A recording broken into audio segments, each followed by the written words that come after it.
Hello bull trackers दोस्तों, आज हर किसी के मन में एक प्रश्न है कि जिस तरीके से एचडीएफसी के स्टॉक में लगातार हमें गिरावट देखने को मिल रही है, कहीं ऐसा तो नहीं कि वो अपने साथ मार्केट को भी डुबा देगा। तो आइए इस पूरे माजरे को समझते हैं।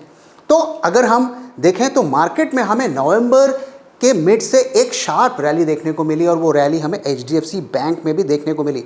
तो स्टॉक का प्राइस आप देख सकते हैं कि किस तरीके से एक शार्प रैली हमें देखने को मिली। स्टॉक का भाव 1460 से बढ़कर 1700 के लेवल तक पहुंच गया दिसंबर एंड में।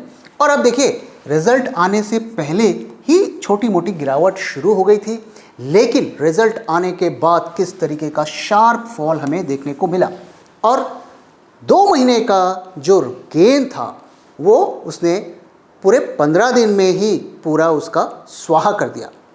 तो ये क्लासिक एग्जाम्पल है कि किस तरीके से मार्केट्स स्टेयर्स से चढ़ते हैं, सीढ़ियों से चढ़ते हैं, लेकिन जब वो गिरते हैं तो एलिवेटर से गिरते हैं। तो इस फॉल का जो ट्रिगर था वो था एचडीएफसी का रिजल्ट। और एचडीएफसी के रिजल्ट आने के बाद एचडीएफसी में तो हमें शार्प गिरावट देखने को मिली ही, लेकिन उसने अपने साथ निफ्टी और बैंक निफ्टी को भी लपेटे में ले लिया। तो बैंक निफ्टी में करीब 2300 पॉइंट्स की गिरावट हो चुकी है और निफ्टी में भी करीब 500 पॉइंट्स की गिरावट हो चुकी है रिजल्ट आने के बाद, और ऐसा लग रहा है कि अभी भी वो गिरावट चल रही है। तो ये जो फॉल हमें देखने को मिल रहा है एचडीएफसी में, क्यों ये एक चिंता का विषय है। तो पहली बात तो ये कि कोविड के बाद जो सिंगल डे का अगर हम देखें तो वो एक हाईएस्ट फॉल हमें एचडीएफसी बैंक में देखने को मिली। एक ही दिन में एचडीएफसी बैंक 8% गिर गया, जो कि कोविड के फॉल के बाद जो है हाईएस्ट फॉल अब तक का बनता है। लेकिन इसके अलावा एक और बड़ा रीज़न है जिसकी वजह से ये फॉल स्कैरी है। ये जो फॉल हुआ है ये काफ़ी हाई वॉल्यूम पे हुआ है। रिजल्ट आने के बाद एचडीएफसी बैंक में जो गिरावट हमें देखने को मिली 8% की, वो 53 लाख के वॉल्यूम के साथ देखने को मिली विथ हाई डिलीवरी। और अगर इसके 6 महीने का हम एवरेज फिगर्स लें तो एचडीएफसी बैंक के करीब 9 लाख के बनते हैं, 9.3 लाख टू बी प्रिसाइज। और उस दिन 53 लाख का हमें वॉल्यूम देखने को मिला। और सिर्फ यही नहीं, एचडीएफसी बैंक के अलावा बाकी जो बैंकिंग पैक्स थे उसमें भी हमें सेम पैटर्न देखने को मिला। आईसीआईसीआई बैंक में भी उसके 6 मंथ्स के एवरेज वॉल्यूम के 5 गुना उस दिन हमें वॉल्यूम देखने को मिला। तो वहाँ पर भी वॉल्यूम के साथ हमें शार्प गिरावट देखने को मिली। कोटक बैंक और एक्सिस बैंक में भी डबल से ज़्यादा का वॉल्यूम हमें देखने को मिला। तो पूरा जो बैंकिंग पैक है, जो लीडिंग बैंक्स हैं, प्राइवेट बैंक्स हैं, उसमें हमें सेम तरीके का पैटर्न देखने को मिला। लेकिन ऑफ कोर्स एचडीएफसी बैंक में सबसे ज़्यादा फॉल और वॉल्यूम हमें देखने को मिला। और इसलिए भी ये फॉल इतना ज़्यादा इंपॉर्टेंट है मार्केट के लिए, क्योंकि निफ्टी में ही अगर हम वेटेज देखें तो निफ्टी का में एचडीएफसी बैंक का वेटेज करीब 12.7% है और बैंक निफ्टी में करीब 27% का इसका वेटेज है। और ये कहानी सिर्फ इंडिया की ही नहीं है। एचडीएफसी बैंक का जो ADR, American depository receipt, US में ट्रेड होता है, जो कि पिछले कई सालों से प्रीमियम पे ट्रेड हो रहा है, करीब 20 से 25% के प्रीमियम पे ट्रेड होता रहा है, वहाँ पर भी वो प्रीमियम ख़त्म हो गया है। इस वजह से ये एक तरीके से आप देखिए तो एचडीएफसी बैंक जो है एक तरीके से इंडिया के ग्रोथ का एक इंडिकेटर है। और वहाँ पे अगर हमें प्रॉब्लम दिख रही हैं तो ये मार्केट के लिए अच्छी बात नहीं है, और इसी बात का पैनिक हमें मार्केट में होता हुआ दिख रहा है। तो आखिर एचडीएफसी बैंक के रिजल्ट्स में ऐसा क्या बोल दिया कि मार्केट में इस तरीके का पैनिक हो गया। तो आइए उसके रिजल्ट्स की कुछ खास बातों के बारे में बात करते हैं। तो सबसे पहले नेट प्रॉफिट की बात करते हैं। तो नेट प्रॉफिट अगर Q3 का हम देखें तो करीब 33% का हमें ग्रोथ देखने को मिला ईयर ऑन ईयर। और अगर क्वार्टर एंड क्वार्टर देखें तो मामूली सा ग्रोथ है, करीब 2.5%। तो ये जो प्रॉफिट में राइज देखने को मिला है, दरअसल इसलिए मिला है क्योंकि उन्हें टैक्सेस कम देने को मिले हैं। तो ये इसमें यहाँ पे कोई प्रॉब्लम नहीं है, एक तरीके से पॉजिटिव है। लेकिन मार्केट इसको देख के एक्साइटेड क्यों नहीं हो रहा है? पहली बात तो ये कि जो उनका टैक्स स्लैब घटा है, टैक्स रेट घटा है, उसकी वजह से ये हुआ है, तो इसमें कंपनी ने कुछ नहीं किया। दूसरी बात ये है कि प्रॉफिट तो किसी भी ना किसी तरीके से कॉस्ट कट करके ये करके आप बढ़ा सकते हैं, जो नेट प्रॉफिट आपका होता है। लेकिन मार्केट कितना आपने प्रॉफिट कमाया उस पर कम इंटरेस्टेड होता है, इस बात पे ज़्यादा इंटरेस्टेड होता है कि आपके बिजनेस ने कितना ग्रो किया। इस वजह से मार्केट ने इसको इग्नोर कर दिया और आगे हम देखेंगे कि ग्रोथ में एचडीएफसी ने कैसा किया उसके बारे में भी हम बात करेंगे। अब आइए दोस्तों डिपॉजिट्स की बात करते हैं। एचडीएफसी में डिपॉजिट्स कैसे रहे। दोस्तों किसी भी बैंक के लिए डिपॉजिट्स बहुत इंपॉर्टेंट फैक्टर होता है, क्योंकि उसी पैसे को लेकर वो आगे जो लोन देते हैं और फिर उसी लोन से वो अपने बिजनेस को ग्रो करते हैं और प्रॉफिट कमाते हैं। तो एचडीएफसी बैंक में जो रिटेल का जो डिपॉजिट ग्रो है, जिस रफ्तार से वो पैसा बैंक में जमा कर रहे हैं, वो 2.9% के रफ्तार से ग्रो किया और टोटल डिपॉजिट अगर सबको मिलाकर काम देखें तो 1.9% के रफ्तार से ग्रो किया। तो क्या ये पॉजिटिव है या नेगेटिव है? देखिए अगर आप देखें तो टोटल उनके जो डिपॉजिट्स थे क्वार्टर के करीब 63,600 करोड़ के थे। काफ़ी बड़ी रकम है, लेकिन उनका खुद का टारगेट क्या था? उनका खुद का टारगेट था 1 लाख करोड़ का, जिसे वो मीट नहीं कर पाए। काफ़ी मार्जिन से उन्होंने मिस कर दिया। मैंने अपने पिछले कुछ टाइम पुराने वीडियोस में भी आपके साथ शेयर किया था कि एचडीएफसी बैंक इस वक्त मिशन पे है डिपॉजिट्स लेने के लिए, इसलिए वो अपने कस्टमर्स को मोटिवेट कर रहे हैं, एनकरेज कर रहे हैं कि आप एफडीज करिए, सेविंग्स बैंक में पैसा रखिए, instead of selling mutual funds और मार्केट के स्कीम्स को छोड़कर वो कस्टमर्स को बोल रहे हैं कि आप एफडीज करिए। तो ये उसी मुहिम का नतीजा था, लेकिन वो अपने टारगेट्स को मिस कर दिए और इसका ही एक बड़ा इम्पैक्ट उनके बिजनेस पर भी पड़ा। कैसे, वो मैं आगे आपको बताऊंगा। तो यहाँ पर आप देख सकते हैं कि डिपॉजिट का क्या स्टेटस है। अगर आप देखें तो ये जो ऑरेंज लाइन है, ये लाइन डिपॉजिट्स की है और आप देखिए डिपॉजिट्स में कुछ खास ग्रोथ नहीं हुआ है। अगर पीछे के आप में पीरियड में देखें तो डिपॉजिट्स लोन से ज़्यादा थे, लेकिन अब रिवर्स हो गया है। तो रिजल्ट्स की बात करें, हमने पहले बात की नेट प्रॉफिट की, तो net profit was positive for the bank, उसको हम नेगेटिव नहीं कह सकते, लेकिन ये एक बहुत बड़ा नेगेटिव फैक्टर रहा बैंक का। आपने अपने ही डेडलाइन को, जो अपने ही टारगेट्स को बड़े मार्जिन से मिस कर दिया। अब आइए बात करते हैं डिपॉजिट वर्सेस लोन्स के रेशियो की, जिसे हम कहते हैं LDR। अब इसमें क्या होता है, देखिए जो बैंक होता है उसका मेन बिजनेस क्या होता है कि सस्ते दरों पर लोगों से पैसा लो और महंगे दरों पर लोन दो। तो कस्टमर से आप डिपॉजिट्स कर रखवा रहे हैं 2%, 3%, 4%, 5% पे और लोन दे रहे हैं 8%, 9%, 10%, 12% पे। तो ये जो डिफरेंस होता है यही बैंक की इनकम होती है। तो यहाँ पर हमें क्या देखने को मिल रहा है, तो डिपॉजिट्स करीब 1.9 के रफ्तार से ग्रो किए, लेकिन लोन काफ़ी ज़्यादा रफ्तार से ग्रो हो रहे हैं और उनके डिपॉजिट्स अब बढ़ नहीं रहे हैं। इसका परिणाम क्या होगा? इसका परिणाम क्या होगा कि वो लोन्स नहीं दे पाएंगे, ज़्यादा लोन्स नहीं दे पाएंगे, जिसकी वजह से उनके प्रॉफिटेबिलिटी और रेवेन्यू और अर्निंग्स सब पर इम्पैक्ट पड़ेगा, जो कि काफ़ी नेगेटिव है। तो LDR अगर आप देखें तो 100 से ज़्यादा है, यानी कि वो लोन ज़्यादा दे रहे हैं लेकिन डिपॉजिट उस रफ्तार से नहीं बढ़ पा रहे हैं। तो इस रेशियो की वजह से उनके लोन बुक्स, फ्यूचर लोन के जो उनके पोटेंशियल है उस पर इम्पैक्ट पड़ेगा। तो उनकी हम नहीं उम्मीद लगा सकते कि नियर टू मीडियम टर्म में उनके रेवेन्यूज़ काफ़ी ज़्यादा बढ़ेंगे। रेशियो की वजह से हम ये नहीं एस्टिमेट कर सकते और ये एक बहुत बड़ा नेगेटिव बैंक के लिए रहेगा। तीसरा जो इम्पोर्टेंट फैक्टर है नेट इंटरेस्ट मार्जिन, यानी कि आपने कितना रेट पर आप डिपॉजिट्स ले रहे हैं और कितने पे आप जो लोन्स दे रहे हैं, क्योंकि उसका डिफरेंस ही उनका प्रॉफिट होता है। तो यहाँ पर आप देखिए किस तरीके से यहाँ पर हमें डिक्लाइन देखने को मिला है और पिछले 2 क्वार्टर से ये स्टीडी है, ये बढ़ नहीं रहा है।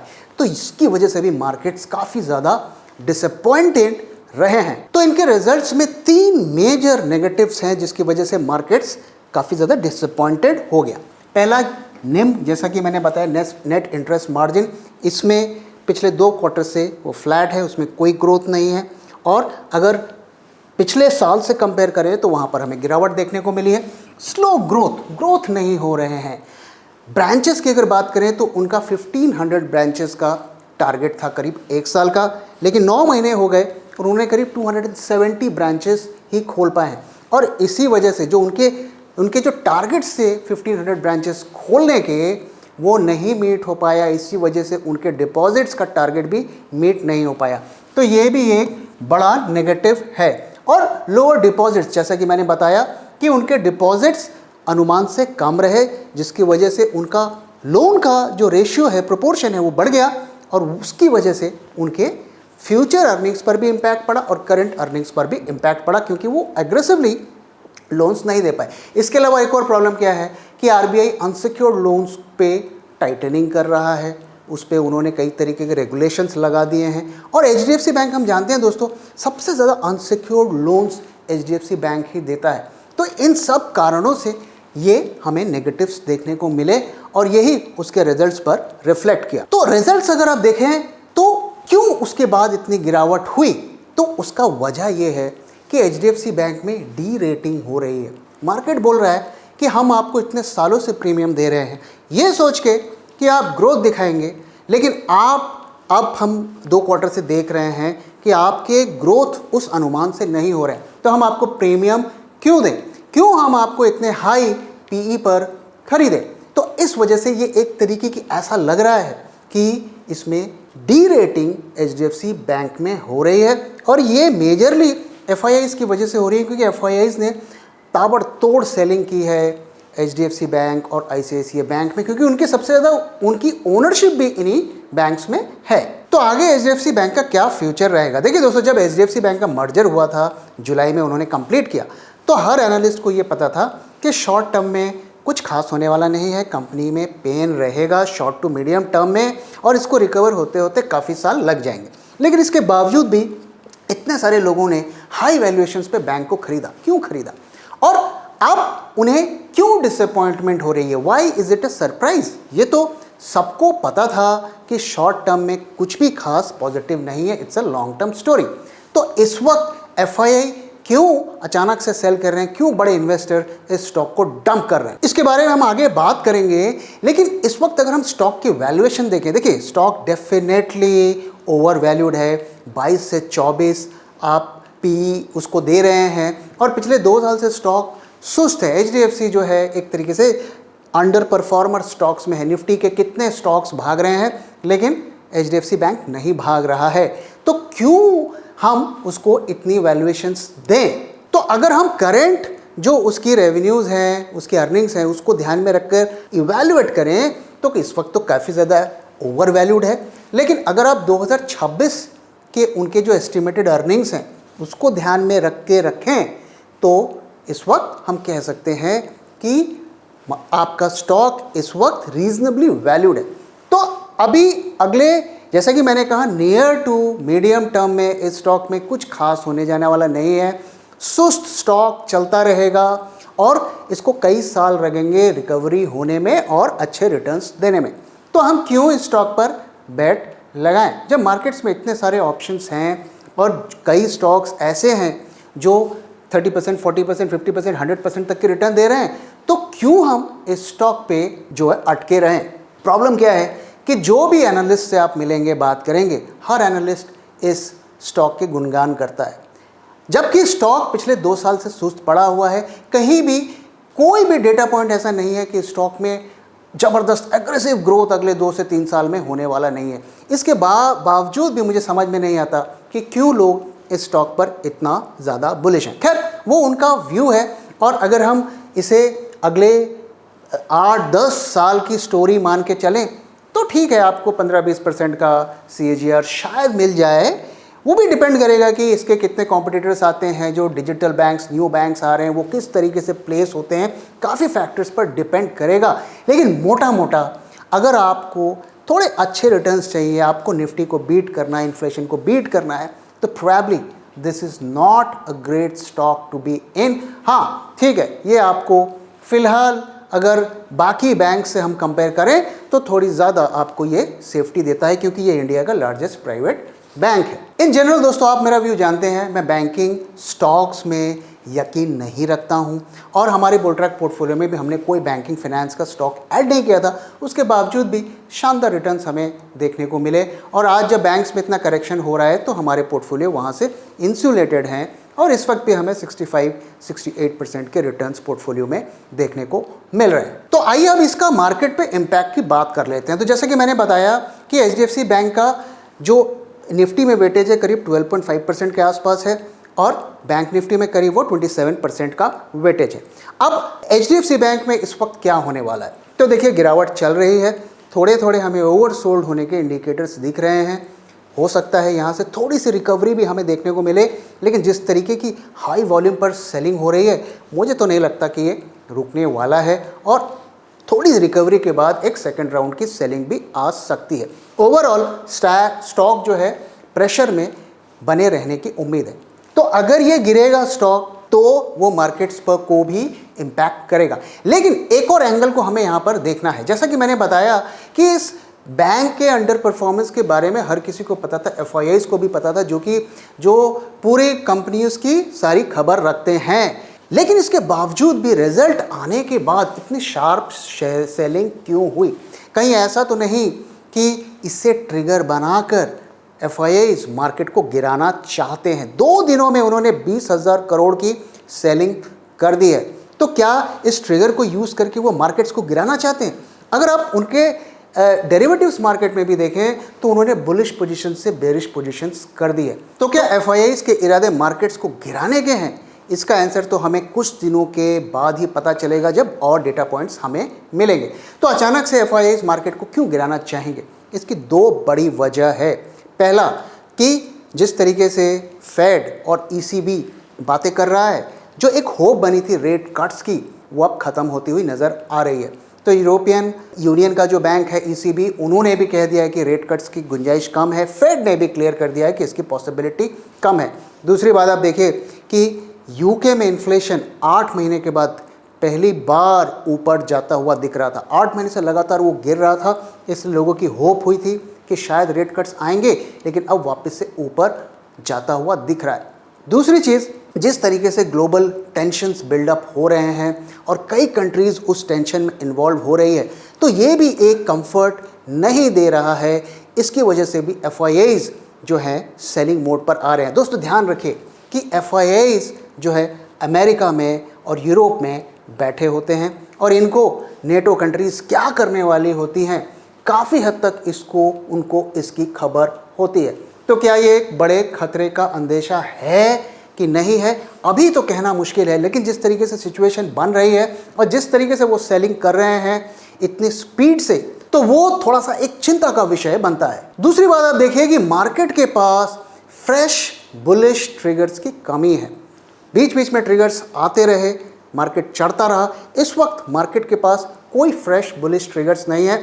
अनसर्टेनिटीज़ काफ़ी ज़्यादा हैं, इलेक्शन सीजन शुरू हो रहा है और ग्लोबल सिनेरियोज में भी अनसर्टेनिटी बनी हुई है।